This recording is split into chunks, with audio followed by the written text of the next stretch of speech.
Hello and welcome to my channel. My name is Vibha Chawla.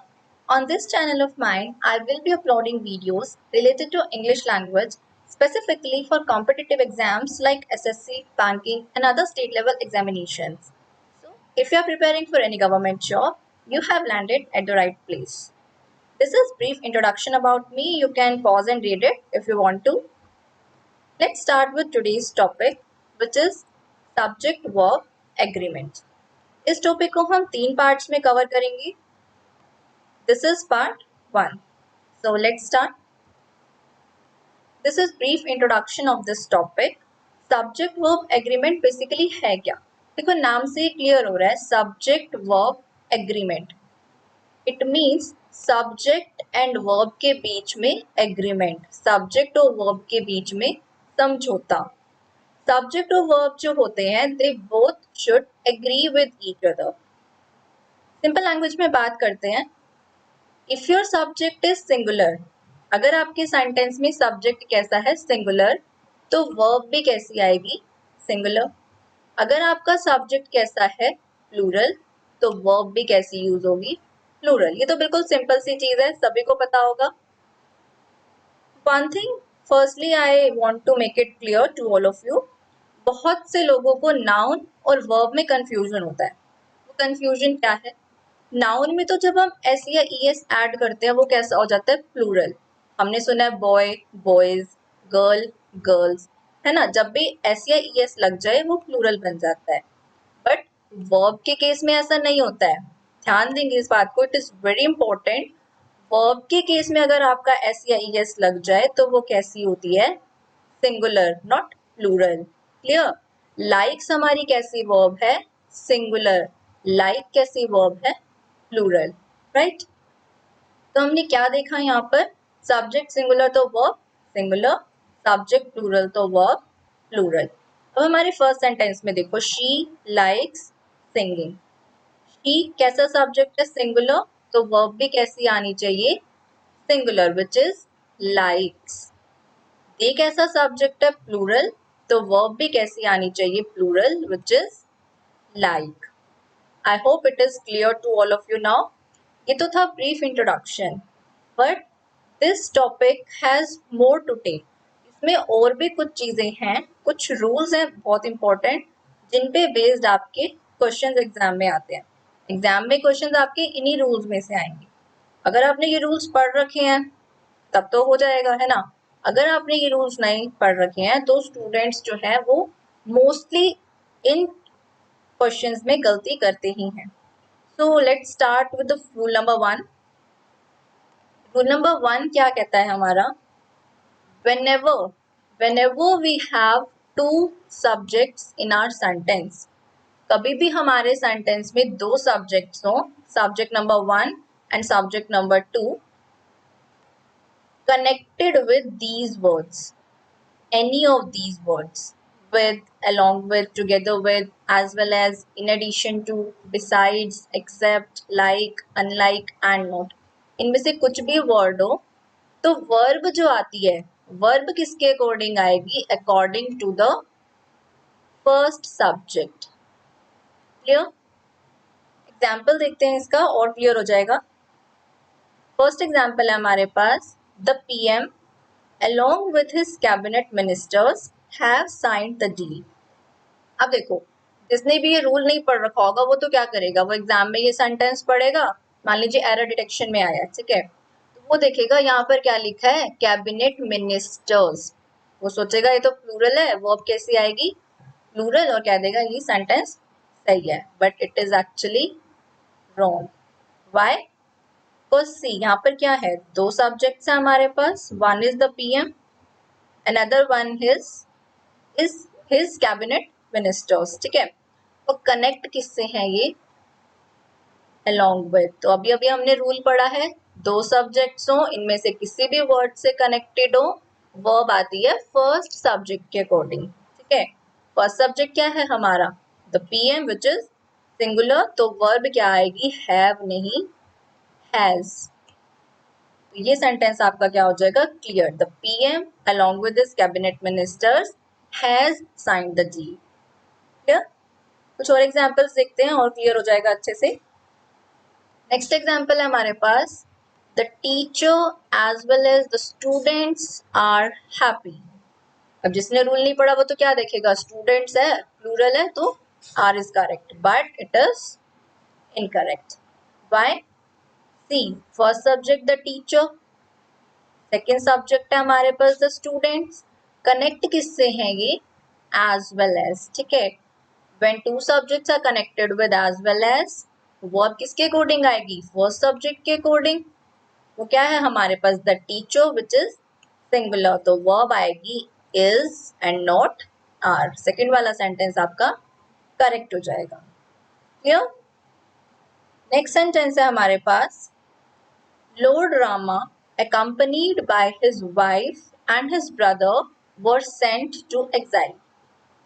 अब ये accompanied by क्या होता है, ये भी इसी कैटेगरी का ही वर्ड है। accompanied by का मतलब भी होता है along with, किसी के साथ, ठीक है। तो सेंटेंस क्या कह रहा है, Lord Ram with his wife and his brother were sent to exile. अब कई स्टूडेंट्स क्या करेंगे वो देखेंगे, यहाँ पर तो तीन तीन बंदों की बात हो रही है ना, लॉर्ड रामा की वाइफ है ना और ब्रदर, तो हमें ना प्लूरल वर्ब लगानी चाहिए verb, which is actually wrong. क्या, क्यों रॉन्ग है? क्योंकि हमारा सेंटेंस किससे कनेक्टेड है, अकम्पनीड बाय से, ठीक है। तो फर्स्ट सब्जेक्ट के अकॉर्डिंग आएगी verb which is lord Ram and it is singular, तो वर्ब भी कैसी हो जाएगी, singular. So was will be used in place of verb. Clear? ये था हमारा first rule. I hope it is clear to all of you. Let's come to the second rule. Second rule भी first से ही मिलता जुलता है, थोड़ा सा ही डिफरेंस है, देख लेते हैं। सेकेंड रूल क्या कहता है, whenever we have two subjects, subject number 1 and 2 connected with any of these words, ठीक है। इस बार किन वर्ड से कनेक्टेड मिलेंगे आपको, ईदर और, नीदर और, नॉट ओनली बट ऑल्सो और नन बट, ठीक है। इनमें से कुछ भी वर्ड मिले, इस केस में आप वर्ब किसके अकॉर्डिंग लगाओगे, according to the nearest subject. किसके नियरेस्ट, वर्ब के, ठीक है। वर्ब के पास जौन सा भी सब्जेक्ट पढ़ रहा होगा उसके अकॉर्डिंग आप इस बार वर्ब को लगाओगे, ठीक है। इस बार कोई 1-2 का केस नहीं है, वर्ब जिस सब्जेक्ट के पास होगी उसके अकॉर्डिंग आएगी आपकी वर्ब, ठीक है। Let's see first example, neither Ram nor his friends has come to the party. यहाँ पर आपको क्या देखने को मिला, दो सब्जेक्ट्स हैं, one is Ram, another one is his friends. किससे कनेक्टेड है ये, नीदर नोर से, ठीक है। हैज आपकी यहाँ पर है वर्ब, ठीक है। वर्ब किसके अकॉर्डिंग आनी चाहिए, अब नियरेस्ट सब्जेक्ट के अकॉर्डिंग। वर्ब के पास वाला सब्जेक्ट कौन सा है, राम है या फिर his friends, his friends obviously. अब ये कैसा है, प्लूरल, तो यहाँ पर हैज नहीं, हम लोग क्या यूज करेंगे, have. neither Ram nor his friends have come to the party will be the correct sentence. For example देख लेते हैं। Next example is, either you or he have to solve this question. अब इसमें देखिए ये भी incorrect है, क्या, क्यों ये इनकरेक्ट है, यहाँ पर देखो दो सब्जेक्ट्स हैं, you and he, किससे कनेक्टेड है, ईदर और से। वर्ब हमारे पास है हैव, आनी चाहिए ये नियरेस्ट सब्जेक्ट के अकॉर्डिंग। नियरेस्ट सब्जेक्ट क्या है हमारा, ही है ना, यू तो हमारा दूर है, हैव ही के क्लोज है ज्यादा, तो ही के अकॉर्डिंग आएगी। ही कैसा सब्जेक्ट है, सिंगुलर, तो यहाँ पर हैव नहीं, क्या आना चाहिए था, हैज। ईदर यू और he has to solve this question, ठीक है। ये हमारा हो जाएगा करेक्ट सेंटेंस। अब देखो आपको लगेगा ये तो ना हमेशा बाद वाला ही सब्जेक्ट है, इसी के ही पास होती है वर्ब, है ना। यहाँ पर ही के पास थी, पिछले वाले में हमने देखा था हिज फ्रेंड्स के पास था, है ना, बट ऐसा नहीं है। देखो हम इस एग्जाम्पल में देखते हैं, is neither you nor he coming to my party. इस सेंटेंस में देखो क्यों मिस्टेक है, यहाँ पर देखो दो सब्जेक्ट्स क्या क्या है, यू एंड ही। ठीक है, हमारे पास दो सब्जेक्ट्स हैं, नीदर नोर से कनेक्टेड है। ठीक है, तो वर्ब आनी चाहिए क्लोजेस्ट सब्जेक्ट के अकॉर्डिंग। ठीक है, इस बार वर्ब हमारी क्या आएगी, इज। इज अब देखो किसके ज्यादा क्लोज है, यू के क्लोज है या ही के। इज हमारी इस बार, ये पहले वाला है सब्जेक्ट जो है यू, इसके ज्यादा पास है ना। तो इस बार यू के अकॉर्डिंग यानी आनी चाहिए थी, तो यू तो हमारा प्लूरल होता है, तो इसलिए इज नहीं, यहाँ पर क्या आया है, are. Are neither you nor he coming to my party will be the correct sentence. Clear? So this was our second rule, दो रूल्स थे ये। Rule number third, rule number third देखिए क्या है, इसमें देखिए तीन केसेस हैं। ठीक है, मैंने आपके लिए तीनों ही केसेस ले लिए हैं कि एग्जाम में कोई सा भी आ सकता है। ठीक है, तो आप उसे आंसर कर पाए। तीन केसेस है हमारे पास, क्या क्या डिफरेंस है इसमें देख लेते हैं। देखो इसमें भी वही है, दो सब्जेक्ट्स हैं, subject number 1, subject number 2 connected with and. ये तो देखो सभी में है ही, subject number 1, subject number 2 connected with and. ठीक है, similarly subject number 1, subject number 2 connected with and. Difference क्या है इसमें, देखिए तीन ही केसेस बन सकते हैं, तीनों मैंने आपके लिए ले लिए हैं। देखिए फर्स्ट वाले केस में क्या है, दोनों ही सब्जेक्ट से पहले क्या है, कोई ना कोई आर्टिकल या फिर एडजेक्टिव। क्लियर? सेकेंड वाले केस में क्या है, फर्स्ट वाले सब्जेक्ट से पहले तो है एनी आर्टिकल और एडजेक्टिव, बट सेकेंड वाले सब्जेक्ट से पहले यहाँ पर कुछ नहीं है। थर्ड वाला केस इसका अपोजिट है, फर्स्ट वाले सब्जेक्ट के आगे कुछ नहीं है, बट सेकेंड वाले सब्जेक्ट के आगे आर्टिकल या एडजेक्टिव आएगा। क्लियर? तो अब देखिए जो फर्स्ट केस है, जिनमें आपके दोनों ही सब्जेक्ट्स के आगे आर्टिकल या एडजेक्टिव लगाओ, उस केस में तो कैसे वर्ब यूज करोगे, प्लूरल। ठीक है, जिसमें फर्स्ट वाले सब्जेक्ट के आगे है उसमें कैसी वर्ब यूज करोगे, सिंगुलर।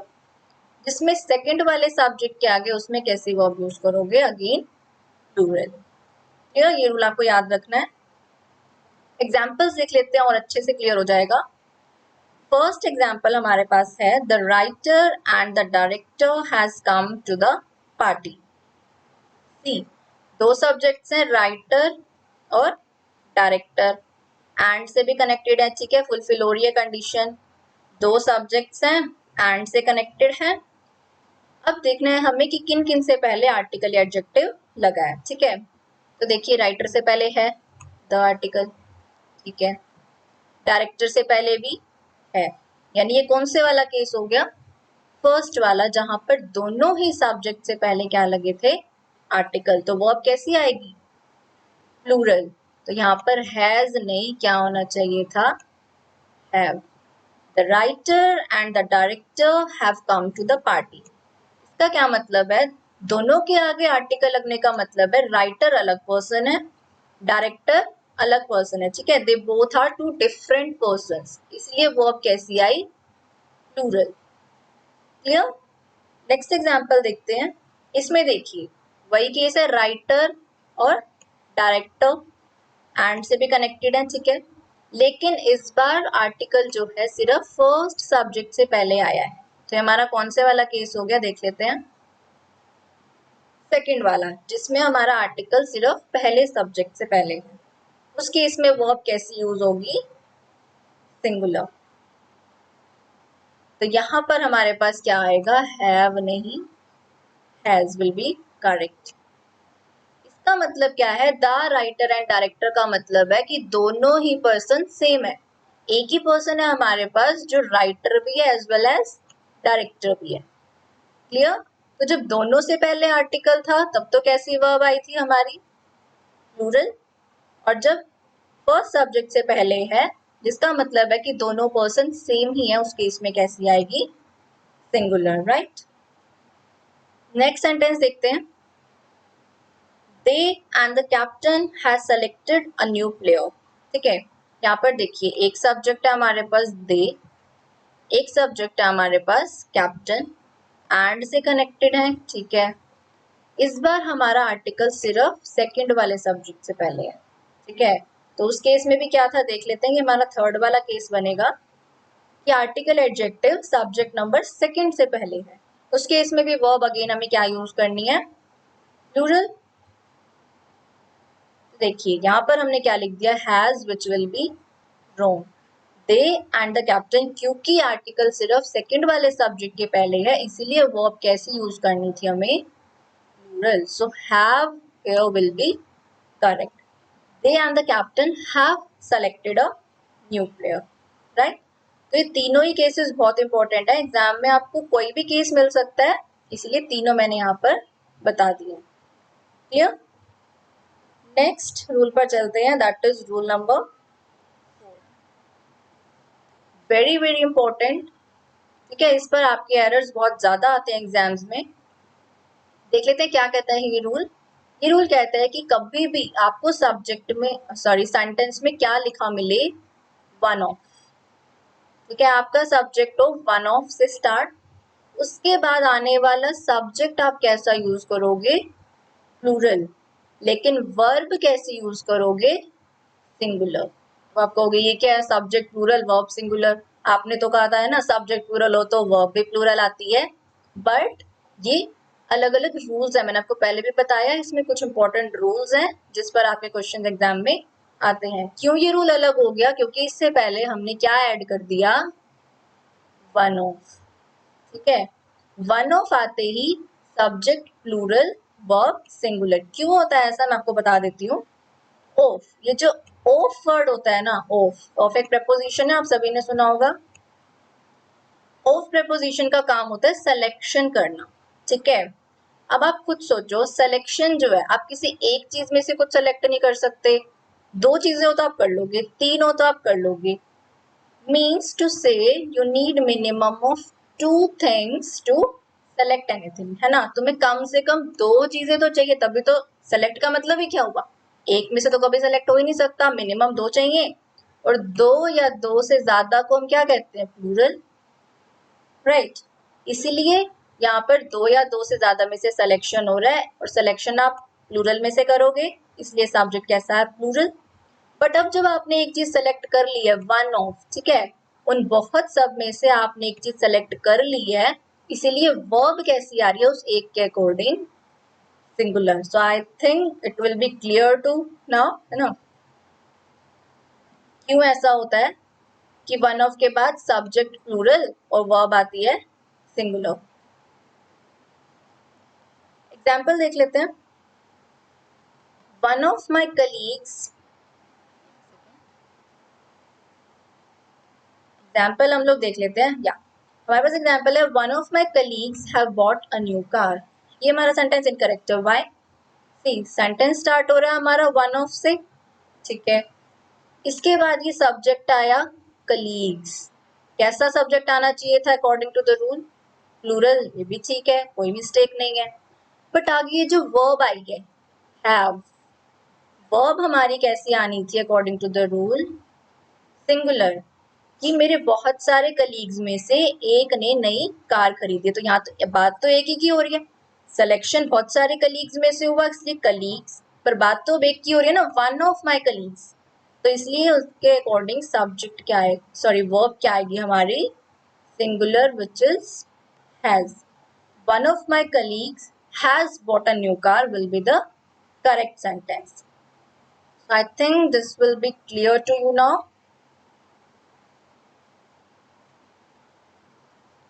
अब देखिए, इस रूल का एक एक्सेप्शन भी है, ये इंग्लिश है, दैट्स ब्यूटी ऑफ इंग्लिश, है ना, कोई रूल है तो उसका एक्सेप्शन भी होता ही है ऑलमोस्ट। ठीक है, अब इसका एक्सेप्शन देख लेते हैं क्या है। अगर आपके पास किसी सब्जेक्ट किसी सेंटेंस में क्या है, वन ऑफ है, ठीक है, उसके बाद कोई सब्जेक्ट है, और उसके बाद आपके पास रिलेटिव प्रोनाउन हो रही है, हम प्रोनाउन के चैप्टर में करेंगे रिलेटिव प्रोनाउन क्या होता है। एज ऑफ नाउ मैं आपको बता देती हूँ, ये तीन वर्ड्स, विच, दैट और हु, अभी के लिए आप इतना ही याद रख लीजिए, ये जो तीन वर्ड आपको मिल जाए, ठीक है, किसी भी वन ऑफ वाले सेंटेंस में सब्जेक्ट के बाद इनमें से कोई वर्ड मिल जाए, अब वर्ब कैसी आएगी, according to the word which is just before pronoun, यानी इन प्रोनाउन से जस्ट पहले जो वर्ड है ना, ये इसके अकॉर्डिंग आएगी अब आपकी वर्ड, ठीक है। अब वो वाला नहीं चलेगा कि सिंगुलर ही आएगी, अब आपकी इस वर्ड के अकॉर्डिंग आएगी। देख लेते हैं एग्जाम्पल इसका भी। She is one of those girls who loves to dominate others। अब देखिए रूल देखते हैं क्या था, वन ऑफ आया, ठीक है। उसके बाद हमारे पास सब्जेक्ट है गर्ल्स, ठीक है। अब अकॉर्डिंग टू द रूल अगर ये हु ना होता है ना, तब तो यही आता she is one of those girls. यहाँ पर आप लव्स ही करते तब तो ये ठीक होता, बट यहाँ पर केस थोड़ा सा डिफरेंट है, ठीक है। देख लेते हैं यहाँ पर क्या अलग है। वेट अ सेकेंड, रब कर देती हूँ या। अब देखिए यहाँ पर क्या डिफरेंट है, वन ऑफ सब्जेक्ट। अब यहाँ पर हमें क्या मिल गया, रिलेटिव प्रोनाउन हु। अब इस केस में वर्ब हमने क्या पढ़ा था, इस प्रोनाउन से पहले जो वर्ड है ना उसके अकॉर्डिंग।